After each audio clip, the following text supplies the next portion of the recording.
Hello, everybody. I'm Dr. Jesse Jackson III. I'm the best-selling author and facilitator of the Don't Kick 'Em Out Book of Training series and lead advisor and consultant here at the Best Man Company, LLC, providing schools and school districts all over the world with the best concrete ways to manage extreme negative student behaviors on school campuses, as you all are seeing, as I predicted 15 years ago, before I knew that I had to put more time in this, and I started writing my books based on the things that I had practiced in the facilities and in all levels of human services. That school behavior, as the families continued to decay, we were going to see more an escalation in foolishness that comes to school, particularly if kids live in a trauma zone. If you're a school and you have really struggled with the behavior policies you put in, behavior contracts, you use things like restorative practices, you use PBIS, you use capturing with kids' hearts. These are things that people have told me about. I need you to always understand those things do work. There's no need to trash those. Those are practices that have worked for people, and they do work now. And I am a really big believer in PBIS. However, you have to understand, if you're in a trauma zone and you are heavily influenced by trauma or the streets or criminal behavior in a community setting, you got to understand, with extreme behaviors, you're going to have a much different approach. So I know where I lie. I lie on the extreme behaviors and for the people who proactively want to get in front of negative trends. I was able to see many years ago that vaping would become a major problem. Well, fast forward 5 quick years, and I'm talking about, we have junior highs. Number one referral issue is vaping. We're talking about issues with dress code. We're talking about issues with fighting, hyper defiance. I mean, teacher assaults, meaning cussing teachers out, calling them names, and you blank this and blank that. I'm talking about it's went too far. We're talking about in-school truancy. Kids that come to school, but they're truant on campus and somewhere in another teacher's class. Well, that's a culture problem. There's a breakdown in the building. So what I knew that I needed to do, people need to know what to do. If you want to change the behavior on your campus, you have to understand two real critical things. First of all, if you have a behavior issue on your campus, you have a culture problem. Culture is what we believe and how we behave, meaning the first pillar that we have to really get under control is at the top and how the adults interact. When teachers, first of all, you can't take a teacher from, you can't tell a teacher they have authority, but then a kid can say or do anything, but then go to another adult and the other adult talks to him and then sends the kid back.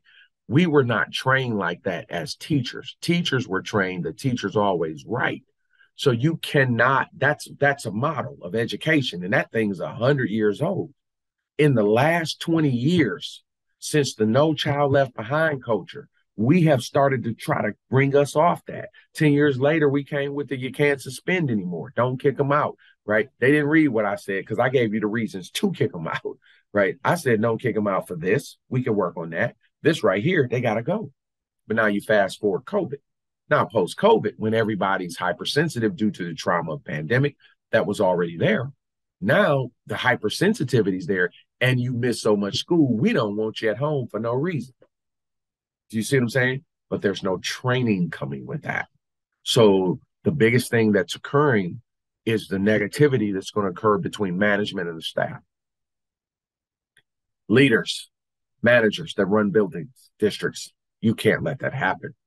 You've got to start the training process. So if you're a superintendent or a principal that's looking at the school board that's looking for answers, please listen to what I'm saying.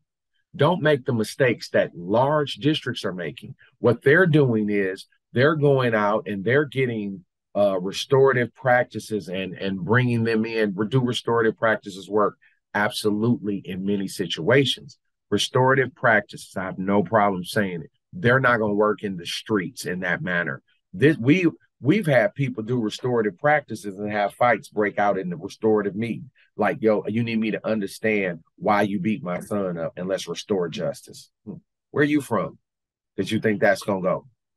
Okay. Notice what I'm talking about. I'm talking about there's realities of being from certain neighborhoods, being from certain communities.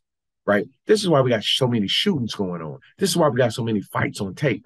This is why, God forbid, we've got parents bringing kids to the school at bus stops to fight. Culture. So if you don't know your culture and you done went out here and spent $3 million on some model and you about to try to force this mess on your teachers and your teachers like this is some garbage and you got fighting everywhere and now the teachers then turned on you on social media. We are let the kids do anything. Now good teachers is quitting, good principals is quitting, parents is blowing us up at the meetings. The board's gonna flip on you. Somebody gonna get fired. And guess what's the worst part is? Somebody gonna get hurt. I deal with extreme behaviors. If you're having things that make you uncomfortable or you want to prevent it, I'm the person you call. If you are looking for, I guess, the theoretical easy route that comforts your mind, there's one district that I went to, and they're taking me around. They're actually recruiting me to help them. So I wasn't there. I hadn't signed on. I said, I need to kind of see what y'all got going on before I invest my time in it. Because if you're not going to do what I asked you to do, why am I there? I have a waiting list for a reason, people. I have a 90+% rating in my trainings for a reason. The content, who I am, what I deliver, my experience, my practice, the things I'm still doing speak for themselves. You're going to get answers. You're going to get things you need that's going to move your program forward. So I don't need to be any place that you don't want to do the work. You know what we found out in most schools? Most schools are consistently inconsistent. Consistently inconsistent. You should be embarrassed. You never finish anything. And you want to blame it on the program. I mean, people have spent millions of dollars on programs they never use, and they'll blame the program. So I think it's time. We need more leaders and not managers. Leaders have to know you got to deliver a safe solution to your group, and it's going to require personal development and professional development. It has to be done correctly. So one of the things that if you want to deal with the issue of solving behavior, it's a systematic process. 10 things. Identify the culture. 2, effective behavior policies. 3, program structure. 4, teamwork. 5, consistency. 10, communication. 6, clear boundaries. 8, mandatory confrontation. 9, maintaining your staff's confidence in themselves, because that often will go. And 10, increasing student rapport. All of these are processes, but all of these are personal development skills. You have to build the capacity in the adult. If it's not there, the adult is not going to be able to execute and carry out what you ask them to do. We don't have another 3 years to get the behavior under control. I am not spending energy. Buildings do not have time to have the principal managing behavior. You have to learn how to solve resolution to the behavior, resolution to the trauma, recover from the doggone trauma, and let's get back to teaching and learning. That comes with training, discipline, the regimented, and stay with a process. Whenever I have a district that goes to a new model every single year, I know you have no chance to be long-term successful because you have ADHD as a school in a district and you change every year for the sake of change. You never stay with something. Find something that works and do it all the time. That's why I've been with some districts double-digit years through multiple soups. How is that happening?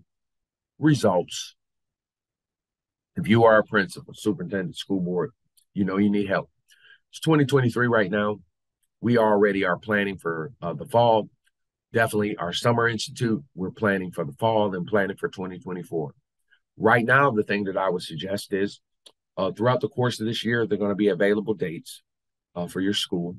What I would say is if you are planning and know you want to do something next year, you need to probably get in this year and let your intentions be made known.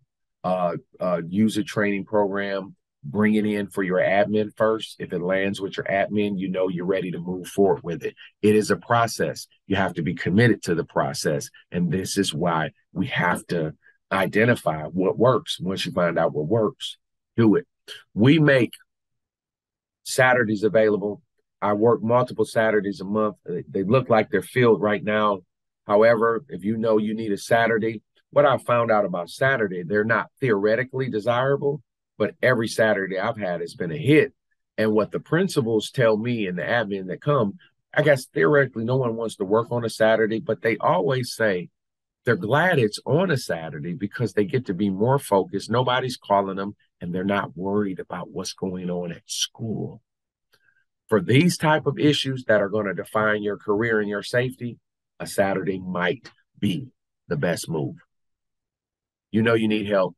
Call us today, reach out, make the inquiry.